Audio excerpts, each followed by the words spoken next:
नमस्कार. प्रभाग समितीच्या नगरसेविका माजी नगरसेविका सौ राजेश्री अनिल चव्हाण. आज प्रभाग 26मध्ये जुळे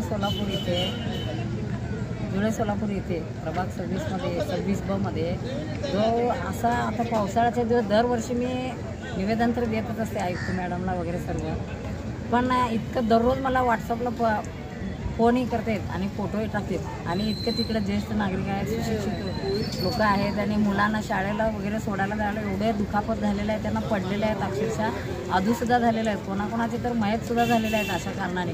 तर आम्ही वारंवार आयुक्त मॅडमला पत्र देऊन शासनालासुद्धा आम्ही पत्र वेळेवर देतो आणि निधी कुठून कुठे कशी शासनाची जी निधी आहे ती निदान ते मुरुम टाकण्यासाठी तरी ते करण्यात यावी एवढी विनंती करत वारंवार आम्ही तक्रार करत असतानासुद्धा दखल घेत नाही.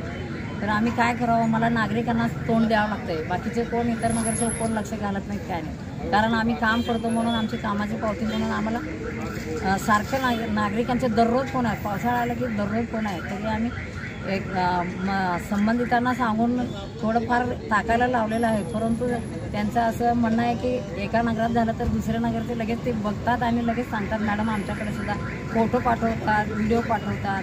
वारंवार आम्ही आयुक्त मॅडमला सारखी पत्र देतो. आता याच्यापुढे जर आमचं असं काम नाही झालं, आता त्यांची जी टॅक्स भरतात त्याच्यातली निधी जे त्यांचे जे रक्कम असतील त्याच्यातनं तरी त्यांनी काम करायला पाहिजे.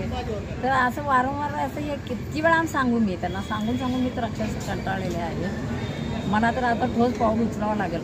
मी सर्व प्रभागातल्या माझ्या सर्व नागरिकांना, बंधू भगिनींना, सर्व ज्येष्ठ नागरिकांना सर्वांना घेऊन धडक मोर्चा मी पालिकेवर घेऊन जाणार आहे. याची शासनाने दखल घ्यावी आणि आयुक्त मॅडमने सुद्धा दखल घ्यावी. तात्काळ तिथं मुरुम टाकून त्यांना रस्ता सोयीचा करावा एवढीच विनंती करते.